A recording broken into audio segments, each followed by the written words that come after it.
she at risk? So I never met this woman, but a few years ago I was scrolling on the Nextdoor app, and I saw that her two friends were desperately trying to rehome her two cats because she had passed away. She had a trust, but it didn't say anything about who should get her pets. So initially I took Snowball, the white Persian cat, and about 2 months later I took the other cat, the Calico, because they hadn't found a home for her.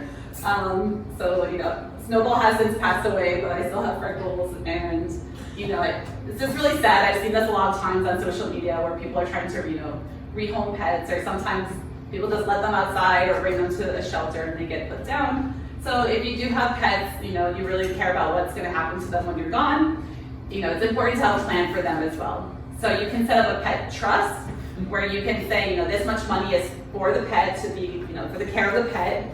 You can name who is the trustee who manages the money. You can name the caretaker who takes care of the actual pet. You know, they can be the same person. You know, they don't have to be. It's, you know, better to have the checks and balances. And you got a pet enforcer, so a third party who makes sure that the money is being used for the caretaking, right? So you can get as you know, detailed as you want with these, or you can just say at least at a minimum who should take your pet, right? Who you spoke to and who has agreed to take your pet if something happens to you.